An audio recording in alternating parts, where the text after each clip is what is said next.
नमस्कार दोस्तों, welcome back to my channel. इस चैनलिंग सेशन में हम एक मैसेज को अंडरस्टैंड करेंगे। ये बहुत ही इमोशनल मैसेज है, बहुत ही हार्टफेल्ट है और ये उन्हीं को समझ आने वाला है टोटली जिन्होंने बहुत डीप इनर वर्क किया है और इनर वर्क करने के बाद वो ये समझ चुके हैं कि जो भी लाइफ में होता है ना, उसका सारा लेन देन उनसे ही होता है। What's within is what's outside। जो भी आपके अंदर चल रहा है, जो भी आपके अंतर मन में चल रहा है, बाहर भी आपको वही दिखाई देगा जैसे कि शीशे में दिखाई देता है, सेम टू सेम।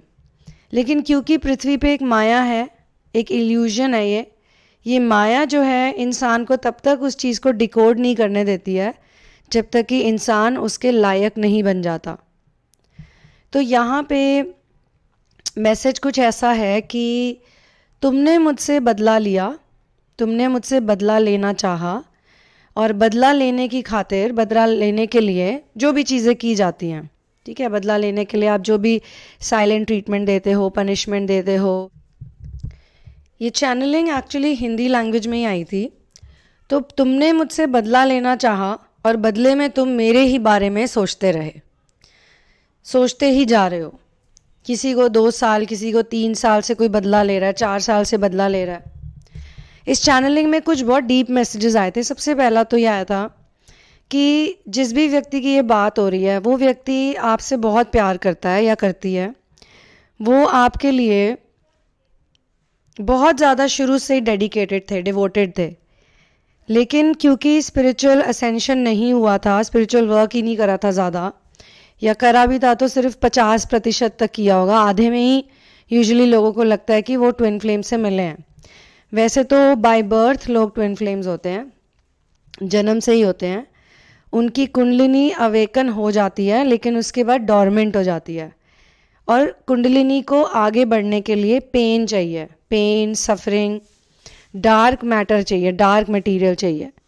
क्योंकि बहुत से लोगों को ऐसा लगता है या ऐसा इल्यूजन है कि जो भी डार्क होता है वो बुरा ही होता है। जो भी कुछ चीज़ डार्कनेस से जुड़ी हुई होती है, दुख से या किसी सफरिंग से, तो वो चीज़ गलत ही होती है। बट ऐसा नहीं होता। असेंशन में आपको सोलर और लूनर दोनों तरह की एनर्जीज़ की ज़रूरत पड़ती है। तो जब कुंडलिनी आपकी असेंड होने लग जाती है, जागृत होके ऊपर चढ़ने लग जाती है, ऊपर जाने लग जाती है, तो इंसान के जीवन में कुछ कुछ ऐसी चीज़ें होती हैं जिनका उन्हें सामना करना ही पड़ता है। वो उन चीज़ों से भाग नहीं सकते।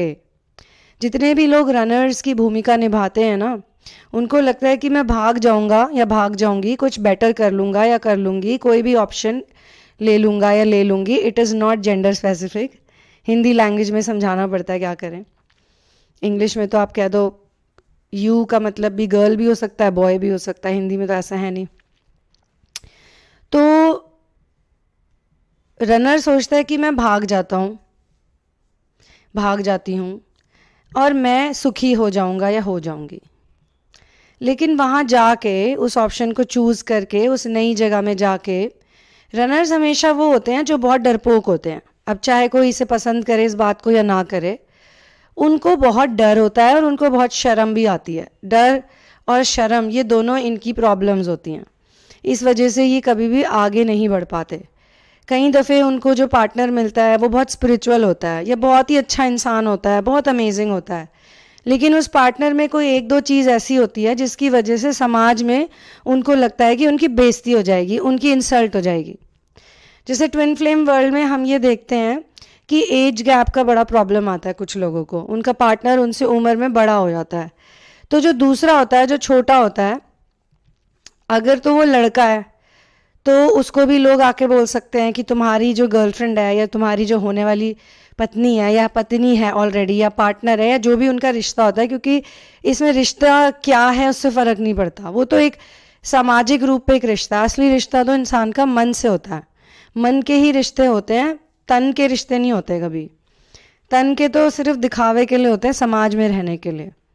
तो मन से तो वो उसे प्रेम करता है या करती है। अब जैसे लड़के की बात करें, लेकिन उसके घर में कोई ना कोई आके उसे टोक देता है कि भाई तुम्हारी तो वो तुमसे बड़ी है उम्र में उसकी तो एज बहुत ज़्यादा है तुमसे, तो तुम कैसे ये रिश्ता निभाओगे, तुम्हारे बच्चे कैसे पैदा होंगे, या वो तो बच्चा ही नहीं करना चाह रही है। आजकल क्या हो गया है कि बहुत सारे लोग मुझे बता रहे हैं कि वो ट्विन फ्लेम जर्नी में हैं और उनके जो पार्टनर है वो उनसे छोटे हैं, और छोटे तो हैं और ऊपर से बहुत ज़्यादा संसारिक टाइप के हैं। मतलब उनकी तो पूरी ज़िंदगी दूसरों के इर्द गिर्द, दुनिया के इर्द गिर्द ही घूमती, सोसाइटी में वो कैसे दिखते हैं बस उन्हें उसी में इंटरेस्ट है। थोड़ा सा भी इधर उधर हो जाएंगे तो इतने डरपोक है कि वो डिसीजन ही नहीं ले पाते। तो जब तक वो डर रहे हैं तब तक कुछ नहीं हो सकता उनका, ठीक है। अब मान लो लड़की के साथ उल्टा हो रहा है कि लड़की की शादी या उसका जो भी अफेयर है, रिलेशनशिप है, अपने से 10 साल बड़े, 15 साल बड़े, 20 साल बड़े आदमी से हो गया, ठीक है। मैरिज भी हो सकती है, इसमें सगाई भी हो सकती है, पेरेंट्स ने मान लो सगाई कर दी या शादी करवा दी। अब वो है उसके लिए सही पार्टनर, लेकिन अभी तक असेंशन जर्नी पूरी हुई नहीं है, तो वो दिन भर एम्बैरस होती रहेगी कि मेरा पति मुझसे बड़ा एज में, या मेरा फियांसे मुझसे बड़ा एज में। या जैसे कई ट्विन फ्लेम्स के साथ होता है कि उनको जो उनका पार्टनर होता है, होती है, वो छोड़ देते हैं, बाद में रीज़न यही रहता है कि तुम मुझसे एज में बड़े हो, मेरे घर वाले कभी नहीं मानेंगे, मेरी फैमिली कभी नहीं मानेगी, तो उनका दिल टूट जाता है। अब जैसे शिव पार्वती का रिलेशनशिप है, तो शिव भी तो पार्वती से एज में बड़े थे, लेकिन पार्वती ने कभी उस चीज़ को नहीं उठाया, ना उस पॉइंट को बोला। उन्होंने तो यही सोचा कि देखो पिछले जन्म में मैं सती थी, उस टाइम पे जो भी कारण हुए, हालात हुए, उसकी वजह से मैंने एक बहुत गलत निर्णय लिया।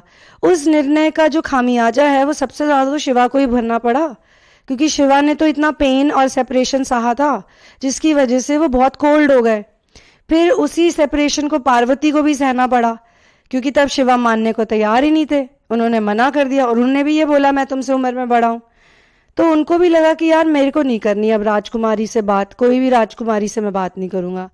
हो सकता है शिवा ने सोचा हो कि पता नहीं क्या बात है, सारी की सारी राजकुमारियाँ ही मेरी लाइफ में लिखी है, जबकि मैं हूँ एक कहते हैं ना सन्यासी टाइप बंदा हूँ, मैं हर्मिट हूँ, और ये पता नहीं कहाँ से ऐसे हो रहा है। उनको भी लगा होगा, आई एम श्योर, क्योंकि वो उस टाइम इस जोन में ही नहीं थे, इस मूड में ही नहीं थे। वो तो सिर्फ सती के विरह में तड़प रहे थे। जब धीरे धीरे पार्वती ने अपना इनर वर्क कंप्लीट किया तो शिव जी को लगा कि नहीं, उन्होंने पहचान लिया उन्हें। जो एक पर्दा पड़ा होता है ना, इनर वर्क से क्या होता है बेसिकली, वो जो पर्दे पड़े होते हैं ना वो हट जाते हैं। और लोग इनर वर्क करते भी लालच से हैं, तो उनका फ़ायदा नहीं होता। जैसे अब ये वीडियो सुन लिया मान लो किसी ने, और वो सेपरेशन में है, तो कहे अरे वाह, ऐसा करने से मेरा सेपरेशन दूर हो जाएगा, पर्दे सारे हट जाएंगे, चलो ठीक है, आज से शुरू हो जाते हैं, ओम नमः शिवाय, जय श्री राम, जो भी बोलना है बोलते रहते हैं। बट वो तो आप इस वे में कर ही नहीं रहे हो ना, कि आप सच्चे मन से तपस्या नहीं कर रहे। फिर पहले तो आपको अपने ऊपर वर्क करना है, ताकि आपके अंदर से समाज का डर और जो शर्म है वो हट जाए। और ये वो वाली शर्म नहीं है जो कि कहते हैं ना कि आप झूठ बोलो तो आपको शर्म आनी चाहिए, वो नहीं। ये वो शर्म है कि ओके, लोग क्या कहेंगे मेरे बारे में, सब मेरा मजाक उड़ाएंगे, सब मुझे ताने कसेंगे।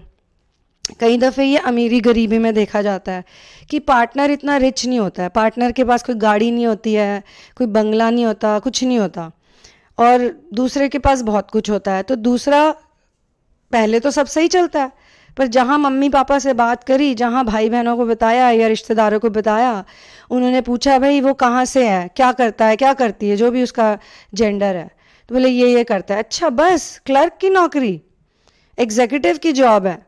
अरे तुम्हारा तो अपना बिजनेस है, तुम तो खाते पीते हो, तुम्हारे 4-5 खाते पीते घर से हो, तुम्हारी तो 5-6 तो कार्स हैं, तुम्हारे 4-5 तो नौकर नौकरानियाँ हैं जो तुम्हारा काम देखते हैं या जो भी हैं। वैसे तो हम सभी किसी ना किसी के नौकर हैं, इसलिए बेस्ट है कि आप भगवान के नौकर बनो, तो उन्हीं का काम करोगे। तो वो सोच रहे हैं कि यार अब मैं इसको कैसे अपनाऊं, क्योंकि स्पिरिचुअल अवेकनिंग नहीं हुई है, असेंशन वर्क नहीं हुआ है, इनर वर्क नहीं हुआ है। पर वो व्यक्ति भी आपका सिर्फ एक मिरर ही है। और ऐसे बहुत से एग्जाम्पल्स हैं। किसी का कास्ट के कारण हो जाता है प्रॉब्लम, कि दूसरे की कास्ट बहुत ऊंची होती है, अब वो ऊंच नीच कास्ट के चक्कर में उस बंदे को छोड़ देते हैं। बाद में वो बड़ा पछताते हैं कि यार इस बंदे से ज़्यादा तो मुझे किसी ने आज तक समझा नहीं, किसी ने प्यार नहीं करा।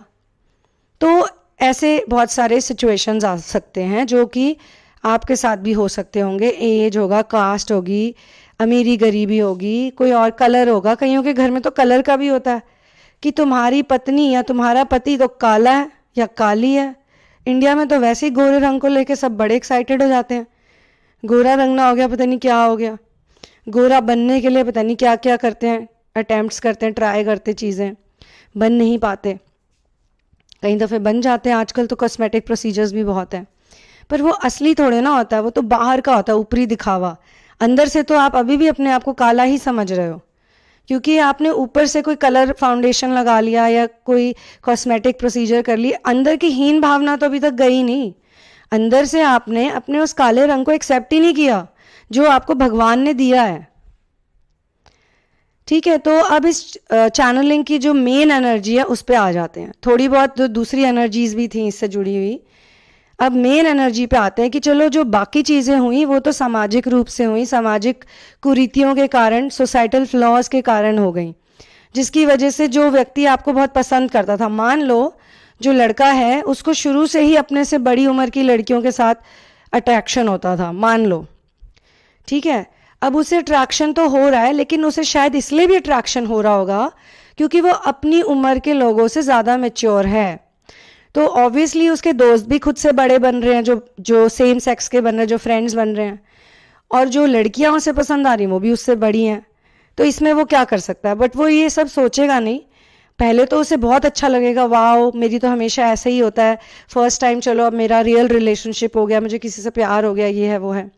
फिर आके उसके कोई दोस्त बोलेंगे अरे तुम्हारी गर्लफ्रेंड तुमसे बड़ी है, या कोई बोल देगा अरे तुम्हारे साथ तो ये हो रहा है, तो वो सुन के डाउट में आ जाएगा। 100% नहीं उसका कोई वो होगा, 100% शायद वो उसे जवाब भी दे दे, ये तेरे को क्या फ़र्क पड़ रहा है, कोई कैसी भी हो, तेरा क्या सब कुछ परफेक्ट है, जो मेरा तू कह रहा है परफेक्ट हो वो तो मेरे लिए परफेक्ट है, वो जैसी भी है या जैसा भी है, जेंडर से कोई फ़र्क नहीं पड़ता। मैंने कहा ये जर्नी किसी जेंडर के बेसिस पे नहीं बनी हुई, और ये रोमांटिक भी नहीं है, इसलिए इन सब सिचुएशंस के थ्रू आपको गुजरना पड़ता है ताकि अब अपने असली स्वरूप को जो कुदरतन आपको मिला है उसे पहचान सको और उसको एक्सेप्ट भी कर सको। जब तक आप उसे एक्सेप्ट नहीं करोगे, उसे पहचानोगे नहीं, तब तक कहानी आगे नहीं जाएगी, आगे नहीं बढ़ेगी स्टोरी। तो फिर अब क्या हुआ कि ये थोड़े बहुत डाउट्स तो शुरू से ही थे, डिफरेंसेस मान लो। अब आगे जाके क्या हुआ कि दोनों की नहीं बन पा रही है, क्योंकि बहुत अलग अलग थॉट प्रोसेसेस से आए हैं दोनों। और सबसे बड़ी प्रॉब्लम ये है कि एक मटीरियलिस्टिक वर्ल्ड में बहुत स्ट्रांग है और एक आध्यात्मिक वर्ल्ड में बहुत स्ट्रांग है। मटीरियलिस्टिकली स्ट्रांग होना भी बहुत ज़रूरी है, अपने पैरों पे खड़ा होना भी बहुत ज़रूरी है, और अपनी आध्यात्मिक उन्नति के बारे में सोचना भी बहुत ज़रूरी है। पर इन दोनों का बैलेंस में आना, इन दोनों का कॉम्बिनेशन में आना भी उतना ही ज़रूरी है। तो एक जगह पे आप ऐसे नहीं रह सकते कि भाई आध्यात्मिक में तो आपको सारी बातें पता है, लेकिन अभी आपका प्रैक्टिकल नहीं हुआ है। थ्योरी तो आपने 50% कर ली, जब आप 50% पहुंच जाते हो ना, उसके बाद ही ये सब होना शुरू होता है। उसी तरीके से हो सकता है कि जो आपका पार्टनर है, अब वो चाहे मेल और फीमेल हो, उससे फ़र्क नहीं पड़ता, वो मटीरियलिस्टिक वर्ल्ड में बहुत अच्छे हैं, करियर में बहुत अच्छे, पैसे वैसे कमाते हैं, बहुत अच्छे घर से आते हैं, या फिर वो अपने माता पिता की धन संपत्ति को उड़ाते नहीं हैं, वो उनको बढ़ाते ही हैं, तो कहीं ना कहीं वो रिस्पॉन्सिबल है। लेकिन उनके अंदर अभी आध्यात्मिकता आई नहीं है कि यार ये पैसों के पीछे पागल होते रहते हैं, पैसे पैसे पैसे, बस पैसे चाहिए उनको लगता है कि हैप्पीनेस भी पैसे से ही आती है। वैसे ही दूसरे को लगता है कि नॉलेज है तो सब कुछ है, नॉलेज के होने से भी कुछ नहीं होता और पैसे के होने से भी कुछ नहीं होता, इन दोनों के मेल, इन दोनों के मिश्रण से सब कुछ होता है। ठीक है ना, जब नॉलेज भी होनी चाहिए और पैसे भी होने चाहिए। जो आपने सीखा है अभी तक जिंदगी में, उसको आपको प्रैक्टिकली भी समझना आना चाहिए। अब आपने किताब में तो पढ़ ली 4 बातें, 4 मंत्र पढ़ लिया आपने किताब में कि ये मंत्र पढ़ने से ऐसा ऐसा हो जाएगा, पर उसको कभी ट्राई करके नहीं देखा, उसको अटेम्प्ट नहीं करा।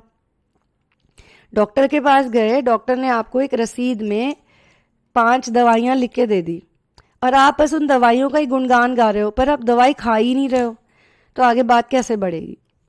ठीक है, तो ये चीज़ें बंदा नहीं सोचता। चलो अब ये सारी चीज़ें हो गई, बट दोनों की पटरी नहीं मेल खा रही है, दोनों में बहुत इश्यूज आ रहे हैं। अब एक इंसान की ईगो बहुत हर्ट हो गई है। हर्ट तो दोनों की होती है, क्योंकि ये चूहे बिल्ली की गेम, टॉम एंड जेरी का जो गेम है, ये दोनों खेलते हैं। कभी वो रनर बन जाता है, कभी ये रनर बन जाता है, फिर ये सब कुछ समझ के वापस आता है, सॉरी मुझे माफ़ कर दो। दूसरा कहता है नहीं मैं तो नहीं मान रहा, तुमने कैसे मुझे ऐसे बोल दिया, मेरी इतनी बेइज्जती कर दी, ये क्या दिया वो क्या दिया। फिर वो कहता चल ठीक है, तू नहीं मानता मत मान, मैं तो चला। वो चला गया तो उसे लगा अरे यार वो तो चला गया, अब ये क्या हुआ, उसने मुझे ज़्यादा मनाया ही नहीं लगता है, थोड़ा और मनाता तो मैं शायद मान भी जाता या मान जाती। अब वो उसे मनाने जाता है, फिर वो उसे मनाने जाता है। तो ये कम से कम कुछ टाइम तक ये गेम खेलते हैं। उसके बाद एक ऐसा वक्त आ जाता है कि एक का पलड़ा थोड़ा भारी हो जाता है। वो कहता है कि मैं नहीं अब मान रहा, अब जो होता है, अब तो मैं अपनी ज़िंदगी खुद जीऊँगा या जीऊँगी। तो अब ये ज़िंदगी तो जी रहे हैं और पूरे बदले भी ले रहे हैं कि तुमने मुझे, उसने मुझे ऐसे बोला था एक दिन, मैं उसे अभी मज़ा चखाता हूँ या चखाती हूँ व्हाटएवर। तो वो बदले ले रहे हैं, बदले के चक्कर में साइलेंट ट्रीटमेंट दे रहे हैं, पनिशमेंट दे रहे हैं, बहुत कुछ हो रहा है उनकी जो भी आपस में चल रही डायनामिक। लेकिन इसमें ये चेंज भी आ रहा है। दूसरे बंदे में भी क्या होता है, जब उन्हें डिस्कार्ड कर दिया जाता है या उन्हें छोड़ दिया जाता है या रनर भाग जाता है ना, तो कुछ दिन तो वो बहुत दुखी होते हैं, आंसू बहाते हैं, डार्क नाइट चलती है। फिर उसके बाद वो उस जोन में आ जाती है कि चलो मुझे इनर वर्क करना है। अब इनर वर्क करना इतना आसान तो है नहीं, ये तो कोई खेत की मूली नहीं है कि निकाल दिया और हो गया, सलाद बना दिया और प्लेट में डाल दिया, है ना।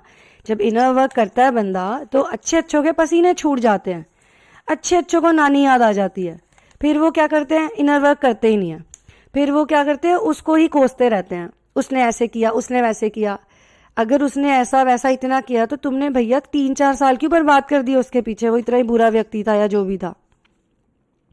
अच्छा, कई लोगों का इनर वर्क इतना काम कर जाता है कि अगर बाय चांस उनकी लाइफ में फॉल्स ट्विन आया हो या कोई गलत मतलब रिलेशनशिप आ गया उनकी ज़िंदगी में, कोई गलत लड़का आ गया, गलत लड़की आ गई जिसने उनका जीना हराम कर रखा था और वो उसको अपना ट्विन फ्लेम मान के, सब कुछ मान के जीवन बिता रहे थे। जब इनर वर्क भी करने लगे तो शुरू शुरू में यही सोच के कर रहे थे कि ये व्यक्ति और मेरे बीच में जितनी भी नेगेटिव एनर्जी सब हट जाए और हमारा दोबारा से समझौता हो जाए या हारमोनी आ जाए। लेकिन इनर वर्क करते करते उनको हैरानी होने लगती, शौक लग जाता है, यार ये इंसान तो बहुत ही बुरा निकला, इसने जो जो मेरे साथ चीज़ें करी हैं ये तो कोई इंसान कर ही नहीं सकता, ये तो कोई हैवान ही कर सकता है। तो उनको रियलाइज होता है अरे नहीं नहीं नहीं, ये तो बहुत गलत चीज़ थी, थैंक यू भगवान जी आपने मुझे बचा लिया।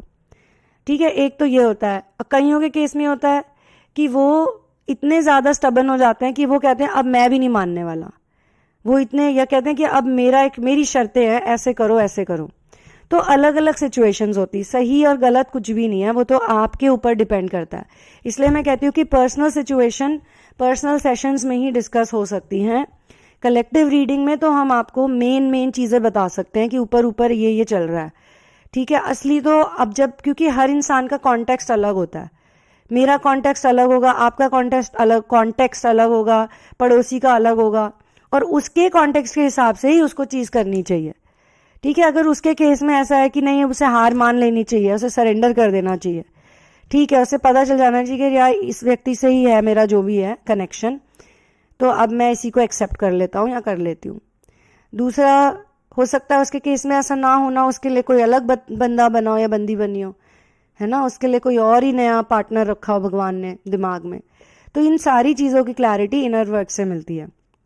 इनर वर्क के थ्रू ही ये बहुत डीप कलेक्टिव मैसेज आया है कि तुमने तो मुझसे बदला लेने की सोची, तुमने तो मुझसे बहुत बदला ले लिया, 2 साल 3 साल, पहले 1 साल लिया, पहले 6 महीने लिया, 6 महीने तक मुझसे बात नहीं करी, मैं तुम्हें मनाता रहा या मनाती रही, सॉरी सॉरी कहती रही, कहता रहा, तुमने मुझसे बात नहीं करी। उसके बाद साल निकल गया तो मेरी भी अब ईगो कह लो या सेल्फ रिस्पेक्ट कह लो वो जाग गई, तो मैंने भी तुम्हें फ़ोन नहीं किया। मैंने कहा चलो इसी ने मुझे कहा था मैं तुझे ब्लॉक कर देता हूँ या कर देती हूँ, या अगर ब्लॉकिंग नहीं भी हुई है तो सामने वाले ने कह दिया कि मुझे तुझसे बात नहीं करनी, तो चलो अब मैं भी बात नहीं करता या करती, जो होगी देखी जाएगी। 1 साल हो गया, बड़ा ढीठ इंसान है, 2 साल हो गया, बड़ा ढीठ इंसान है, जवाब नहीं दिया या कोई मैसेज कोई फ़ोन कुछ नहीं किया, जबकि जब रिश्ते में साथ थे तो 7 जन्मों की कस्में खा रहे थे, 7 जन्म छोड़ो पता नहीं कहाँ कहाँ की, ब्रह्मांड के भी बियॉन्ड चले गए कई लोग, तो I love you here and beyond, मरने के बाद भी साथ हैं, इतनी बड़ी बड़ी बातें करी, मैं तुम्हारे लिए ये कर दूंगा ये कर दूंगी। अब कहाँ गए वो वादे, 2 साल निकल गए, 3 साल निकल गए।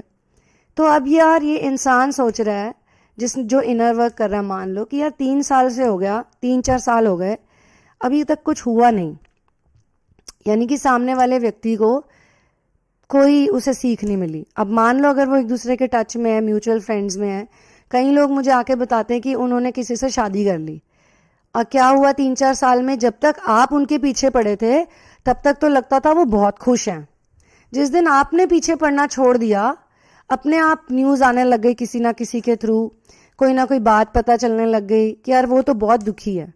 या ये हो सकता है कि उन्होंने ही आपको मैसेज कर दिया, कॉल कर दिया बीच में कभी बात करने के लिए, आपने उन्हें धुतकार के भगा दिया, पर आपके मन में एक चीज़ की खुशी तो हो गई कि हाँ बेटा तू खुश तो नहीं है मेरे बिना, तभी तो मेरे पीछे अभी भी पड़ा है। एक बदला भी पूरा हो गया।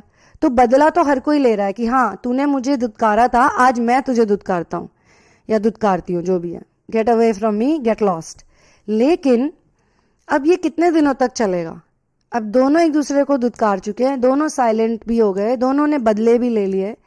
बेसिकली बदला लेते लेते, बदला तो आप ले रहे हो अपने दुश्मन से, लेकिन जिससे भी इंसान बदला लेता है ना, जिससे भी सोचता है कि इसको मैं बर्बाद कर दूं, इसको मैं इसको बिल्कुल ख़त्म कर दूं, ये कहीं का ना रहे या ना रहे, जो भी है, तो आप उसी इंसान के बारे में तो सोच रहे हो फिर सारा दिन, जिसको बर्बाद करना चाहते हो उसी के बारे में तो सोचोगे। किसी से बदला लेना, किसी को लेसन देना, किसी को मज़ा चखाना, ये सब करते वक्त आपको उस इंसान को अपने दिमाग में तो रखना ही पड़ेगा।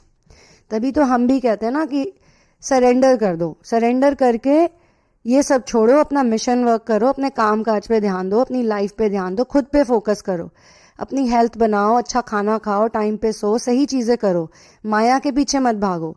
जो होना होगा फिर वो अपने आप ही हो जाएगा, और उस वक्त सब चीज़ें अपने आप क्लैरिटी के साथ होंगी, आपको कुछ करना भी नहीं पड़ेगा। ठीक है?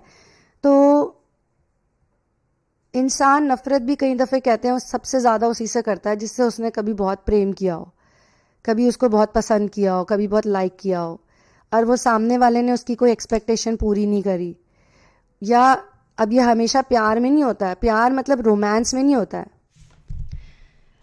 एक्चुअली इस चैनलिंग की जो एनर्जी है वो ये नहीं है कि सामने वाले को अच्छा मज़ा चखाया या उसने अच्छा मज़ा आया उसे भी, भगवान ने उसे सज़ा दी। क्योंकि ये जो डांस हो रहा है ना, डायनामिक है, ये ऐसे दो लोगों के बीच में है जो कि दिल से दोनों अच्छे हैं और अपने अपने पर्सपेक्टिव से उनको वो चीज़ वैसी नज़र आ रही है, वही उनका सत्य है। अपने पर्सपेक्टिव से वही उनका सत्य है जो उनको सिखाया गया है, जो उन्होंने सीखा है, जो वो हैं उसके हिसाब से। लेकिन जब उनसे सेपरेशन टॉलरेट नहीं होता है या उनको कहीं ना कहीं ये बात खाने लग जाती है कि कुछ तो बात है जो मुझे सत्य की तलाश करनी चाहिए। सत्य क्या होता है? सत्य का मतलब ये नहीं कि सिर्फ आपका परसेप्शन सही है। माई वे और the highway is not the truth, जबकि ऐसा कहते हैं लोग, बट ये एक बहुत गलत रॉन्ग स्टेटमेंट है कि मेरा ही जो वे है वो हाईवे है, मेरा ही जो वे है वो राइट वे है। ऐसा नहीं है। हो सकता है किसी और का वे भी सही हो, आपने उस पर ध्यान ही नहीं दिया। थोड़ा सा रिसर्च करोगे, थोड़ा इनर वर्क करोगे तो पता चलेगा शायद उनका वे भी सही है और हमारा वे भी सही है। या बहुत से तरीके हैं, बहुत से रास्ते हैं।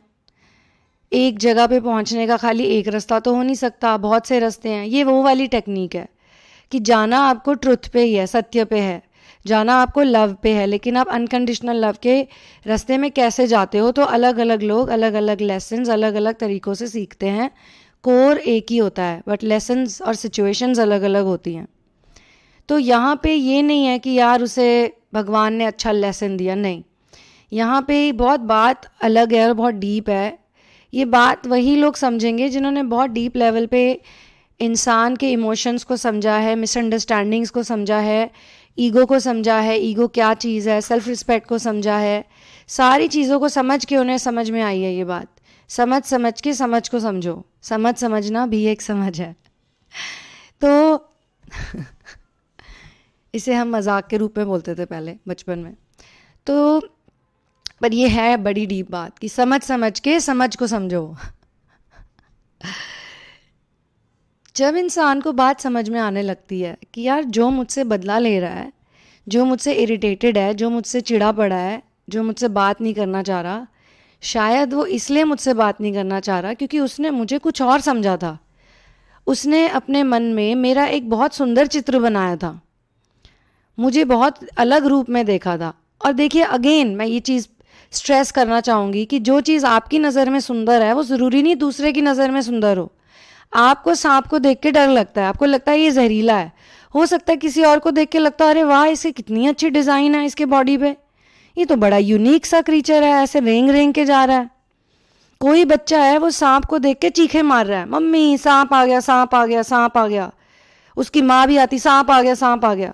और किसी और की फैमिली में आप जाके देखो, उसी सांप को कह रहे अरे वाह वो सांप आ गया, उसे डंडा मत मारना, उसे जाने दो उसके रास्ते, चलो थोड़ा दूध भी रख दो आगे। कितना फ़र्क है परसेप्शन में। लेकिन दोनों परसेप्शन सही भी हो सकते हैं और गलत भी हो सकते हैं। ठीक है, सत्य का मतलब यही है कि दोनों तरफ से, हर तरह से निरीक्षण परीक्षण करके आप बात को समझोगे। जब आप निरीक्षण परीक्षण करके बात को समझोगे तो आपको रियलाइज़ हो जाएगा कि एक्चुअली सभी सही है और सभी गलत है। मतलब कॉन्टेक्स्ट पे डिपेंड करता है। अब वाकई में अगर कोई सांप चिड़ा हुआ है और काट रहा है लोगों को तो वो जहरीला है, तो वो डेंजरस है।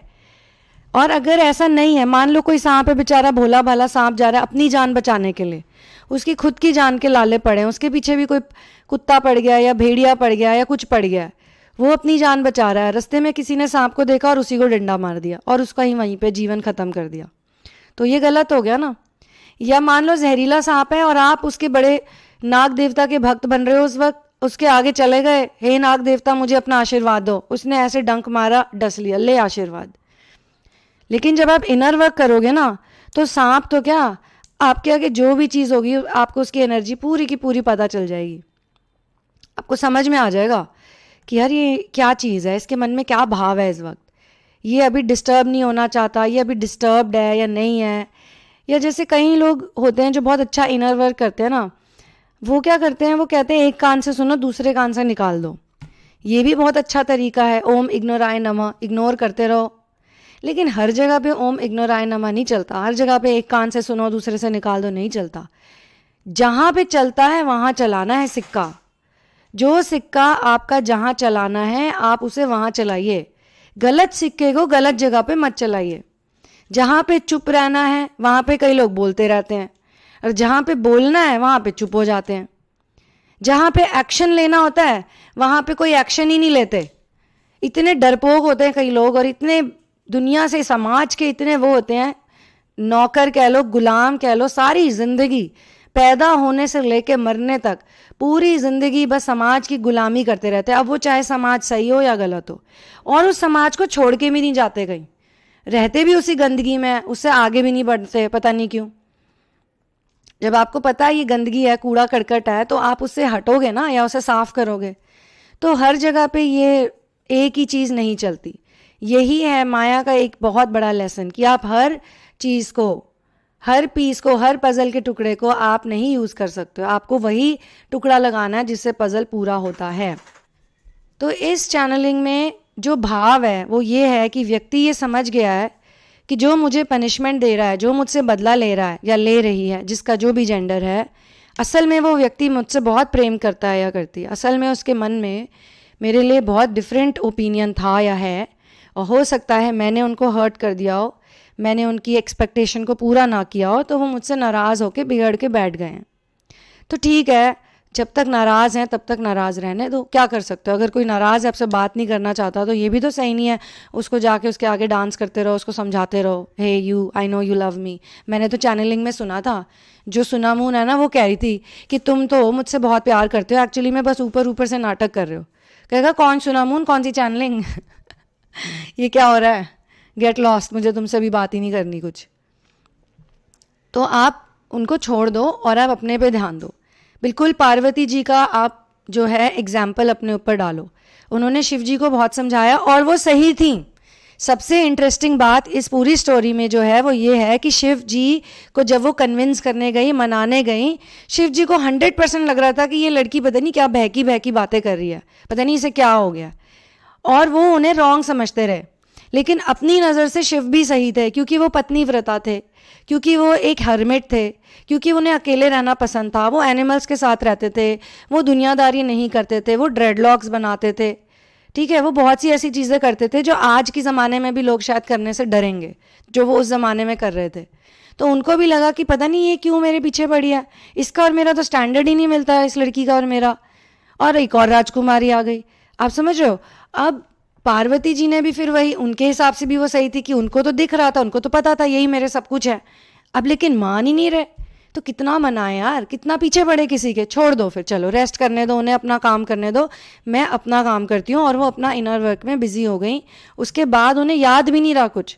फिर शिव जी को खुद उन्हें ढूंढते हुए जाना पड़ा। फिर उन्होंने जब उन्हें सॉरी बोला कि सॉरी देखो मुझसे गलती हो गई, मैंने उस वक्त नहीं समझा था पर अब मुझे समझ में आ गया। तो पार्वती अगर कहे अरे अब चले जाओ यहाँ से, अब क्या लेने आए हो, तुमने मेरी इतनी इंसल्ट करी, तुमने मुझे ह्यूमिलेट किया, मुझे नहीं बात करनी तुमसे, तो फिर एक और फिर कहानी लंबी हो जाएगी। अब वो दुखी होके बैठेंगे, फिर वो थोड़े दिन इनर वर्क करेंगे, फिर वो आएंगी, तो ये इतना लंबा नहीं चलता। क्योंकि रनर चेजर डायनामिक आगे भी चलती है, लेकिन अलग अलग सिचुएशंस में चलती है। किसी को माफ़ करने से क्या होता है कि आपका वो वाला लेसन क्लियर हो जाता है, फिर अगला नया लेसन आता है। ठीक है, तो ये तो आपका सॉल्व हो गया कि उन्होंने रिकॉग्नाइज नहीं किया। अब दूसरी चीज़ को आएगी, फिर तीसरी को आएगी, फिर चौथी को आएगी, वो तो ज़िंदगी भर चलता रहता है। लेकिन आपको ये समझना है कि आपको दुनिया की जो झूठी बातें हैं उसमें नहीं फंसना है।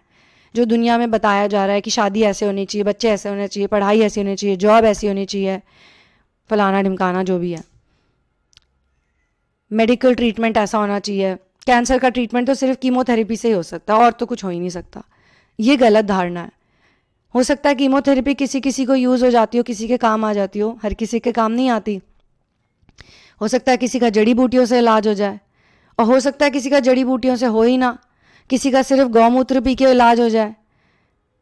है इलाज इंसान के दिमाग में। जैसे कैंसर है ना, वैसे ही हम सब भी सारे इंसान किसी ना किसी मानसिक बीमारी से जूझ रहे होते हैं। इस धरती पे सब पागल हैं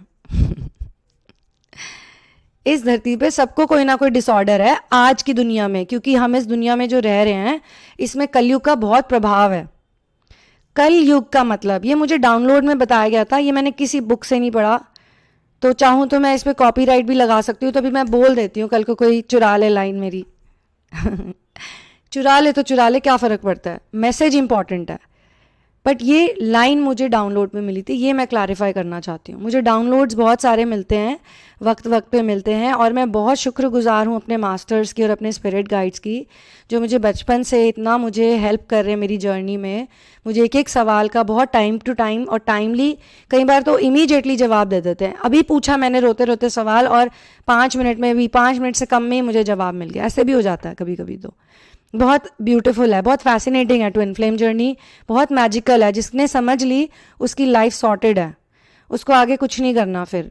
ठीक है, तो मुझे ये, मैंने पूछा ये कलयुग का मतलब क्या है, हर कोई कलयुग कलयुग करता रहता है, कलयुग एक्चुअली में कलयुग क्या है।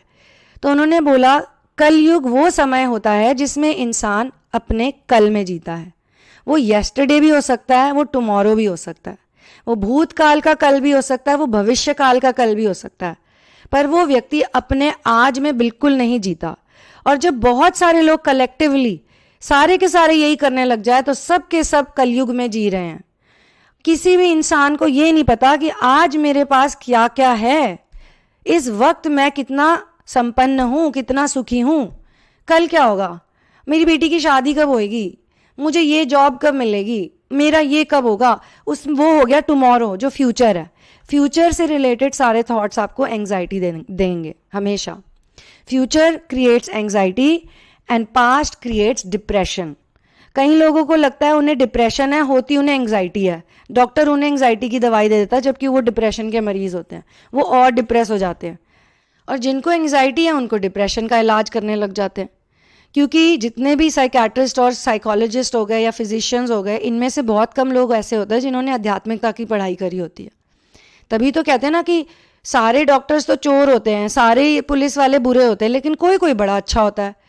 कोई एक आपको पुलिस ऑफिसर ऐसा मिल जाएगा, बहुत ईमानदार, सबसे अलग, ना वो रिश्वत खुद लेता है, ना किसी को लेने देता है, ना वो किसी से डरता है, सब उसकी इज्जत करते हैं, उसकी रियलिटी में सब अलग है। और एक करप्ट पुलिस वाले की रियलिटी में सब अलग है। बट वो दोनों एग्जिस्ट करते हैं, राइट? दोनों टाइप के लोग एग्जिस्ट करते हैं, लेकिन ज़्यादातर कहते हैं कलयुग में लोग करप्ट ही होते हैं। हर कोई बिजनेस ही करना चाहता है। अगर आपको बिजनेस भी करना है तो आप अच्छी चीज़ दीजिए ना। आप किसी को साड़ी बेचते हैं 500 रुपये की और उसका असली दाम सिर्फ 100 रुपये हो, तो वो भी गलत बात है ना। 500 की चीज़ को 500 में बेच रहे हो, या चलो आपका प्रॉफिट भी होगा उसमें, 400 की चीज़ है उसको 100 रुपये में बेच रहे हो, वो भी समझ में आता है। लेकिन आजकल तो लोग 50 रुपये की रद्दी चीज़ को भी हाई फाई करके ब्रांडेड बना के उसमें टैग लगा के उसे बेच देते हैं बड़ी बड़े स्टोर्स में, और उससे भी उसकी क्वालिटी इतनी ख़राब होती है, उससे कई गुना बेटर क्वालिटी आपको सड़क पे मिल जाएगी, जिसे हम कहते हैं स्ट्रीट मार्केट में मिल जाएगी आपको। शायद थ्रिफ्ट स्टोर में आपको बेहतर चीज़ मिल जाए या बेटर चीज़ मिल जाए, लेकिन आपने इतनी बड़ी दुकान से लिए ऊंचे नाम फीके पकवान। तो ये बहुत लोग कर रहे हैं, कुछ बीमारी है कुछ इलाज कर देते हैं, और ऐसे तो हर जगह हो रहा है, हर जगह करप्शन इतना है। आप देखिए, एक लड़की की शादी होती है उसका भी बिजनेस बना दिया, एक लड़का लड़की की शादी को भी इस धरती के लोगों ने इतना गंदा बिजनेस बना दिया, इतना चीप बिजनेस बना दिया है। एक लड़के और लड़की की शादी होती है तो उसमें दहेज की मांग क्यों की जाती है? शादी में मान लीजिए एक बड़ा आयोजन हो रहा है, तो उस आयोजन में खर्चा तो दोनों पार्टीज़ का होता है ना, लड़की का भी उतना होता है, लड़के का भी उतना होता है। पर क्या कितनी खराब कुरीति है कि लड़की के घर वाले लड़के को दहेज देते हैं। ऐसा लगता है कि लड़की को बेचा जा रहा है, बेचने के भी आई थिंक पैसे मिलते हैं। यहाँ तो उल्टा है, यहाँ तो लड़के को बेचा जा रहा है, एक तरह से दूल्हे को बेचा जा रहा है। दूल्हे के माँ बाप दूल्हे को बेच रहे हैं कि ये रहा हमारा लड़का, इसने इतनी पढ़ाई करी है, इसने इतना वो कोर्सेज करे हैं, ये इसकी इतनी सैलरी है, इसके बदले क्या मिलेगा हमें। फिर लड़की वाले उन्हें पैसे डाउरी के नाम पे घर जायदाद या जो भी दे रहे हैं। कितना गंदा बिजनेस है ये। बेचारी उस लड़की का जीवन कितना बुरा होने वाला है ये उस लड़की को भी अभी शायद नहीं पता होगा, या उसके माता पिता जो ये सोच के कर रहे हैं, दहेज दे रहे हैं कि इससे मेरी बेटी का भला हो जाएगा, आगे जाके वो ठाठ से रहेगी। नहीं, भला उस लड़की का तब होगा जब वो इंडिपेंडेंट होगी, अपने पैरों पे खड़ी होगी, तो वो अंदर से स्ट्रांग होगी, और जो उसके अंदर होगा वही उसे बाहर दिखाई देगा। जब वो अंदर से स्ट्रांग नहीं है, अंदर से उसमें इतनी हीन भावना है, इतनी बड़ी हीन भावना कि जब तक मेरे माता पिता मेरे बदले कोई पैसा या कोई रुपया या कोई गाड़ी या कुछ नहीं देंगे, तब तक मेरे को कोई प्यार भी नहीं करेगा, कोई मुझसे शादी भी नहीं करने को तैयार। मतलब वाह वाह रे तेरी दुनिया। और ऐसी हीन भावना के साथ लड़कियों की जब शादी होती है दहेज के साथ, तब भी उन्हें प्रताड़ित किया जाता है, क्योंकि जिसने एक बार भीख मांग ली ना इस तरीके से और उसको इसमें फ़ायदा हो गया, तो उसकी तो फिर आदत लग जाएगी, फिर तो वो बार बार भेजेगा लड़की को घर मायके, जा बेटा अब कुछ लेकर आ, जा कुछ लेकर आ, हमारे यहाँ रहना है ना, इज्जत से रहना है ना, तो ऐसे कर ऐसे कर ऐसे कर।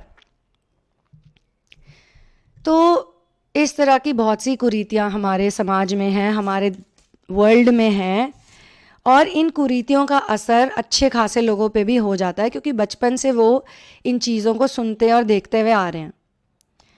ठीक है, बचपन से अगर किसी ने बोल दिया कि इस तरह के लोग अच्छे नहीं होते हैं, जैसे कि अगर पंजाब से लोग आएंगे तो वो बहुत ही फ्रॉड होते हैं, या केरला के जो लोग होते हैं वो बहुत ही बुरे होते हैं, काले होते हैं, या मतलब जो काले होते हैं वो अट्रैक्टिव नहीं होते हैं, या मतलब किसका नाम लूँ, कौन सी सिटी का मैं वो करूँ, हर सिटी का कुछ ना कुछ है। जैसे कि मारवाड़ी और गुजराती बड़े कंजूस होते हैं, बहुत अच्छे बिजनेसमैन तो होते हैं लेकिन बहुत कंजूस होते हैं। इस तरह की बहुत से स्टीरियोटाइप्स बना दिए हैं।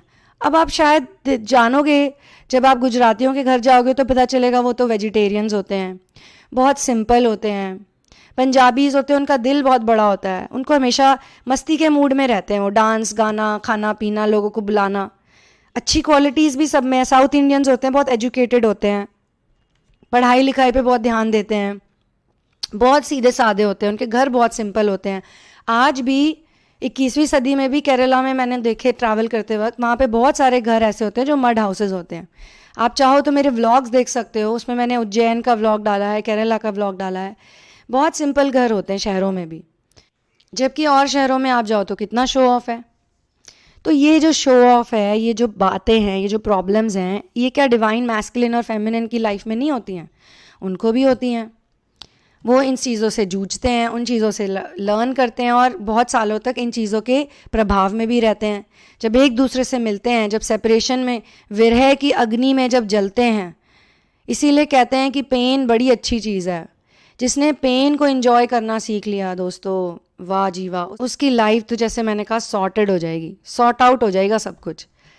तो उसको सहना सीखो, हर वक्त ईगो, हर वक्त मिसअंडरस्टैंडिंग से नहीं होगा। तो इस चैनलिंग की यही एनर्जी है कि जो कोई दूसरा व्यक्ति है उसके बारे में एक व्यक्ति सोच रहा है कि तूने तो मुझसे बदला लिया था, देखो इसमें कितना प्यार है, इसमें कोई रंजिश नहीं है, इसमें कोई दुश्मनी का भाव नहीं है, इसमें कोई सबक सिखाने का भाव नहीं है, इसमें कितना अच्छा भाव है कि तूने तो मुझसे बदला लेने के लिए ये सारी चीज़ें की थी, पर उस चक्कर में तू सारा दिन मेरे बारे में ही सोच रहा है या सोच रही है।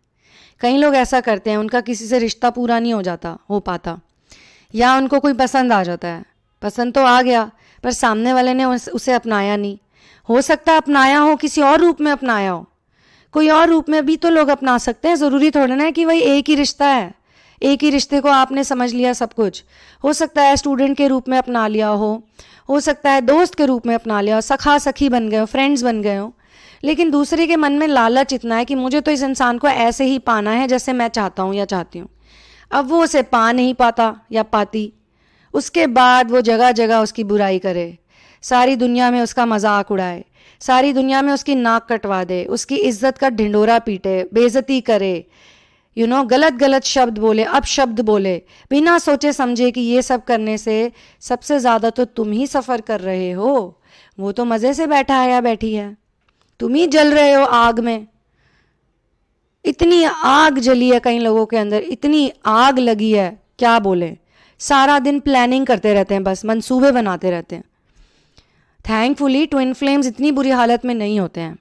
ट्विन फ्लेम्स के अंदर भी होती नेगेटिव एनर्जी, क्योंकि उनको भी नार्सिसिज्म मिला होता है, उनकी अपब्रिंगिंग में नार्सिसिस्टिक लोगों ने उन्हें रेज किया होता है, तो उनको भी होता है, बट कम होता है। और दुनिया में तो बहुत ज़्यादा है भाई, दुनिया में तो हद से ज़्यादा है। लेकिन ट्विन फ्लेम्स को ये समझना ज़रूरी है, स्टार सीड्स को, कि अगर वो दुनिया की लाइन में चलेंगे तो वो कभी खुश नहीं रह पाएंगे, उनको अपनी खुद की पाथ ब्रेकिंग चीज़ करनी पड़ेगी। Alright, so for personal situation you can check out the description box. आप पर्सनल सेशन भी ले सकते हो, क्योंकि हर किसी की सिचुएशन अलग होती है और ज़्यादा अच्छे से समझा सकते हो और समझ भी सकते हो, बहुत डीप जा सकते हो। तो आप डिस्क्रिप्शन बॉक्स चेक करो, और आप थेरेपी में भी अपने आप को एनरोल कर सकते हो। थेरेपी बहुत दिनों के लिए चलती है। अगर आप इस वक्त बहुत लो एनर्जीज़ में हो, यानी कि रूट चक्र आपका स्ट्रांग नहीं हुआ है अभी भी, आपकी डार्क नाइट चल रही है, या आप बहुत एफर्ट्स कर रहे हो पर आपको उसका रिजल्ट नहीं मिल रहा, कोई बात नहीं, आप अपना इनर वर्क इस चैनल के कंटेंट को यूज़ करके भी कर सकते हो। ये चैनल बनाया ही इसलिए है, ये वाला भी और इंग्लिश वाला भी, ताकि उन लोगों की मदद हो सके जिनमें पोटेंशियल बहुत है लेकिन सपोर्ट नहीं मिल पा रहा, कोई समझाने वाला नहीं है, सही बात कहने वाला नहीं है उनकी लाइफ में, तो उनको सपोर्ट चाहिए।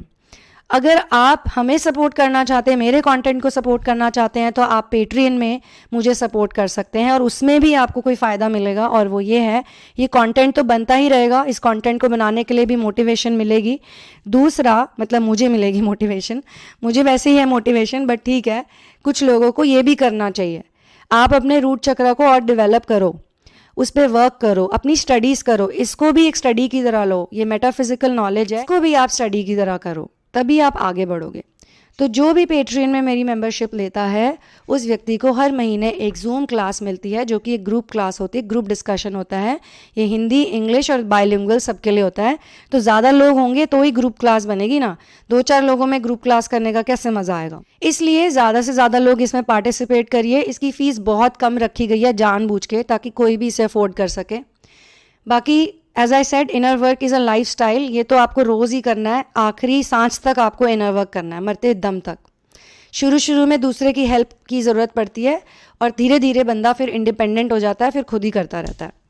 So thank you so much for being here with me. One love and peace out. I will see you soon in another one. जय श्री राम।